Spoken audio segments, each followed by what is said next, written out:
نحمدہ ونصلی علی رسولہ الکریم اما بعد فاعوذ باللہ من الشیطان الرجیم بسم اللہ الرحمن الرحیم۔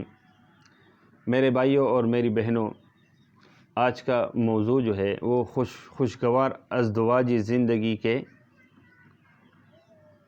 لیے 10 قیمتی نصیحتیں جو حضرت امام احمد بن حنبل رحمۃ اللہ علیہ نے اپنے بیٹے سے شادی سے پہلے جو ہے نا وہ فرمائی تھی، تو آج جو ہے نا ہم انشاءاللہ اس کو ڈسکس کریں گے۔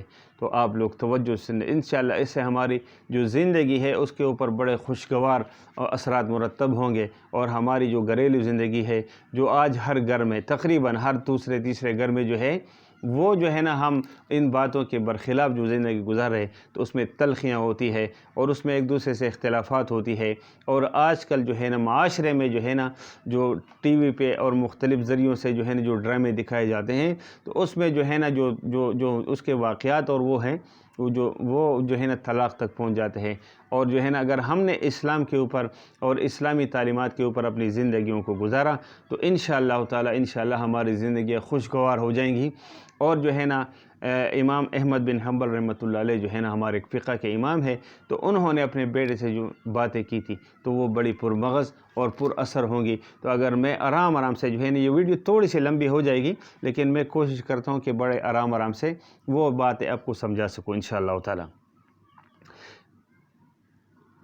امام احمد بن حنبل رحمۃ اللہ علیہ نے اپنے صاحبزادے کو شادی کی رات 10 نصیحتیں فرمائی۔ ہر شادی شدہ مرد کو چاہیے کہ ان کو غور سے سنے اور اپنی زندگی میں عملی طور پر اختیار کرے، تو انشاءاللہ اس کی ازدواجی زندگی بڑی پرسکون اور خوشی سے گزرے گی۔ انہوں نے اپنے بیٹے سے فرمایا، میرے بیٹے، تم گھر کا سکون حاصل نہیں کر سکتے جب تک کہ اپنی بیوی کے معاملے میں ان 10 عادات کو نہ اپناؤ، لہٰذا ان کو غور سے سنو اور عمل کا ارادہ بھی کرو۔ اپنے بیٹے سے انہوں نے فرمایا کہ ان 10 باتوں کو غور سے سنو اور اس پہ عمل کا ارادہ کرو۔ یا صرف سننے سے جو ہے نا اس میں زندگی میں تبدیلی نہیں آئے گی، بلکہ جب ہم اس کو اپنی زندگی میں عمل کریں گے اور امپلیمنٹ کریں گے تو تب جا کے جو ہے وہ ہماری زندگی کے جو ہے نا وہ اس پہ جو ہے نا انشاءاللہ اس کے اثرات آئیں گے۔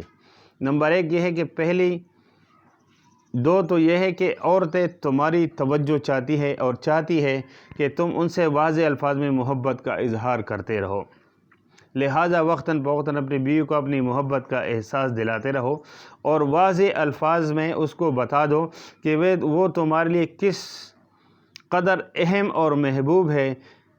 اس گمان میں کبھی نہ رہو کہ وہ خود سمجھ جائے گی۔ رشتوں کو اظہار کی بڑی ضرورت ہمیشہ رہتی ہے، بڑی ضرورت ہوتی ہے۔ یاد رکھو، اگر تم نے اس اظہار میں کنجوسی سے کام لیا تو تم دونوں کے درمیان ایک تلخ دراڑ آ جائے گی جو وقت کے ساتھ بڑھے گی اور محبت کو ختم کر دے گی۔ نمبر 3 جو ہے، عورتوں کو سخت مزاج اور ضرورت سے زیادہ محتاط مردوں سے کوفت ہوتی ہے۔ کوفت ان کو پسند نہیں ہوتا ہے، جو زیادہ سخت مزاج ہوتے ہیں اور جو ہے نا جو شکی ہوتے ہیں، تو اس سے ان کو کوفت ہوتی ہے، لیکن وہ نرم مزاج مرد کی نرمی کا بیجا فائدہ بھی اٹھانا چاہتی ہیں۔ تو لہٰذا ان دونوں صفات میں اعتدال سے کام لینا، یعنی نہ زیادہ آپ نے بہت نرم ہونا ہے اور کہ بالکل اس کے پیروں میں گر جاؤ، اور نہ بہت زیادہ سخت بننا ہے، بلکہ اعتدال سے کام لینا ہے، اور اس طریقے سے جو ہے نا بڑے طریقے سے ان کے ساتھ چلنا پڑتا ہے۔ لہٰذا ان دونوں صفات میں اعتدال سے کام لینا تاکہ گھر میں توازن قائم رہے اور تم دونوں کو ذہنی سکون حاصل ہو۔ نمبر 4، عورتیں اپنے شوہر سے وہی توقع رکھتی ہیں جو شوہر اپنی بیوی سے رکھتا ہے، یعنی عزت، محبت بری باتیں، ظاہری جمال، صاف ستھرا لباس اور خوشبودار جسم۔ یہ جیسے ہم اپنی عورتوں سے ہم توقع کرتے ہیں کہ جی وہ خوبصورت لگے اور وہ صاف ستھرے ہیں، تو ہمیں بھی جو ہے نا ان کے سامنے جو ہے نا وہ یہ عمل دہرانا چاہیے کہ ہم بھی صاف ستھرے رہیں، خوشبودار جسم کے ساتھ ان کے ساتھ ملاقات کریں۔ لہٰذا ہمیشہ ان باتوں کا خیال رکھنا۔ نمبر 5، یاد رکھو، گھر کی 4 دیواری عورت کی سلطنت ہے۔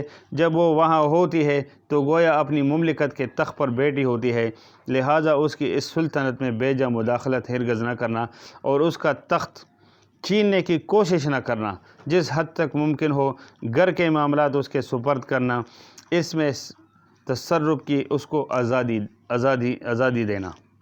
نمبر 6، ہر بیوی اپنے شوہر سے محبت کرنا چاہتی ہے، لیکن یاد رکھو اس کے ماں باپ، بہن بھائی اور دیگر گھر والے بھی ہیں جن سے وہ لا تعلق نہیں ہو سکتی، اور نہ ہی اس سے ایسی کوئی توقع جائز ہے۔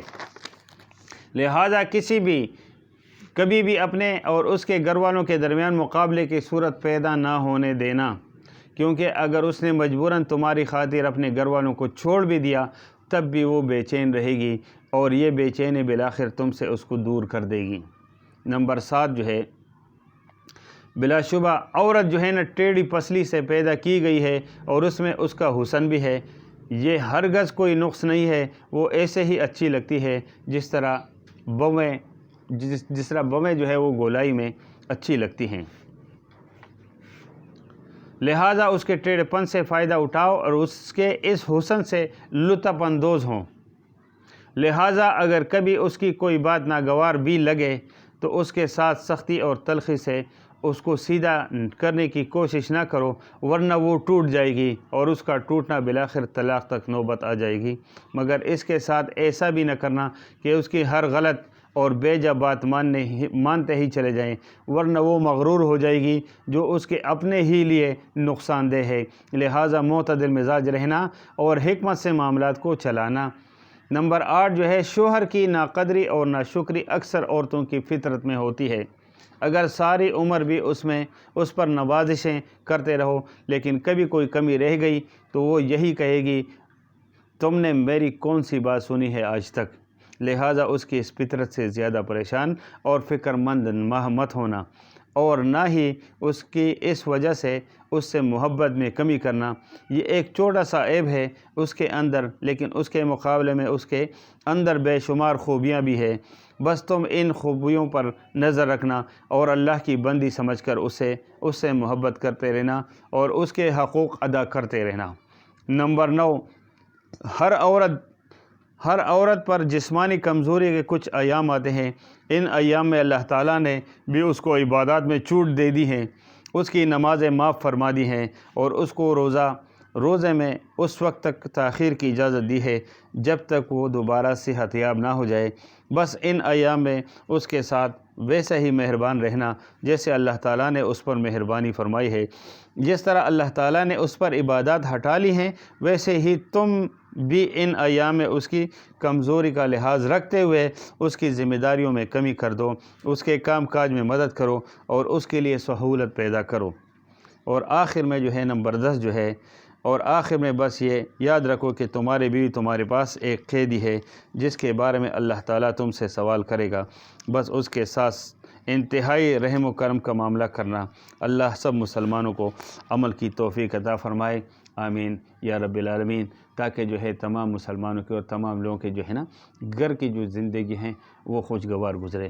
وما علینا الا البلاغ المبین۔ اگر یہ ویڈیو سمجھ میں آ جائے تو میرے دوستو بزرگوں یہ دوسروں تک بھی پہنچاؤ، شاید کہ کسی کا گھر جو ہے اس میں تلخی ہو اور وہ خوشگوار بن جائے۔ تو میرے دوستو بزرگوں، ہمارا اور آپ کا مشن بھی یہی ہے اور ہماری خواہش بھی یہی ہے کہ تمام مسلمانوں کے گھر جو ہے وہ جو ہے نا اسلام کی نورانیت سے اور اللہ کے نبی کے نورانی طریقوں سے بھر جائے۔ تو میرے دوستو بزرگوں، اگر کوئی ویڈیو سمجھ میں آ جائے تو اپنے بھائیوں کے ساتھ، اپنے بہنوں کے ساتھ اور اپنے لوگوں کے ساتھ اس کو جو ہے نا شیئر ضرور کر دیا کریں۔